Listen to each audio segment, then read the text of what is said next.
Vâng, chẳng ngàyนี้យើងមានគំរូរថយន្ត Ford Ranger XLT 2024còn mọiបន្ថែមកាមេរ៉ា360នេះគឺជាផលិតផលរបស់ចិនទេប៉ុន្តែតនេះឲ្យ Full HD ជាមួយការដំណើរការនៅក្នុងអេក្រង់ម៉ាស៊ីនក៏ដូចជា touch បាននៅលើនឹងតែម្ដងណាអានេះមិនមែនជា360ទេកាត់ទៅយើងអាចនិយាយថាវាជា540ខ្ញុំនឹងបង្ហាញបងនៅពេលដែលតម្លើងរួចរាល់ថា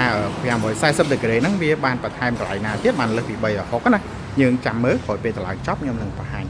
បង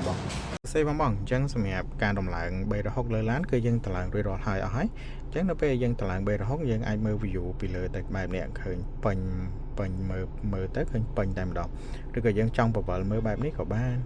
នេះយ៉ាងណាហើយសម្រាប់ការដំឡើងអីគឺយើងអត់មានកាត់តឈើខ្សែទេគឺយើងប្រើដូចដល់តម្រូវទាំងអស់អត់មានប៉ះពាល់ប្រព័ន្ធខ្សែភ្លើងឡានរបស់បងនោះទេ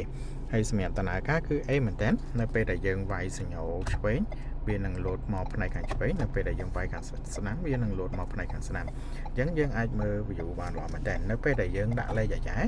យើងនឹងអាចឃើញនេះផ្នែកខាងក្រោយ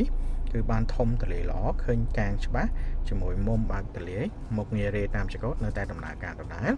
ហើយយើងអាចមើលនេះមកជុំវិញឡានយើងមានវត្ថុអីនៅពីនឹងអត់អញ្ចឹងណាដើម្បីងាយស្រួលមើល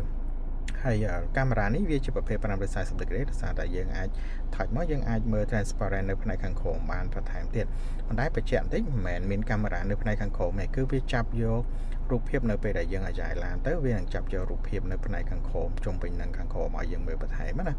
អានេះគេហៅថាមុខងារ540 degree ហើយអានេះពេលយប់បងឃើញគឺនៅតែភ្លឺច្បាស់បានល្អសម្រាប់កាមេរ៉ានេះយ៉ាងសម្រាប់ការប្រើប្រាស់គឺល្អសម្រាប់ការបើកបរនៅលើដងផ្លូវឬក៏អាយ៉ែអីគឺល្អហើយមួយទៀតវាមានមុខងារ recording យើងអាចឆែកមើល recorder នៅក្នុងនឹងផ្ទាល់បានតែម្ដងនេះអញ្ចឹងដាក់កាមេរ៉ា360ចំណេញបានមើលជុំវិញឡានជាមួយនឹងការ record ផងដែរអញ្ចឹងយើងអាចមើលបាន record ទាំងអស់ទាំង4គ្រាប់តែម្ដងនេះអញ្ចឹងយើងមើលបានទាំង4គ្រាប់តែម្ដងគឺ record ម្ដងទាំង4តែម្ដងអញ្ចឹងល្អសម្រាប់ការប្រើប្រាស់អរគុណច្រើនសម្រាប់បងត្រូវការកាមេរ៉ា360អាចតំណមកបាន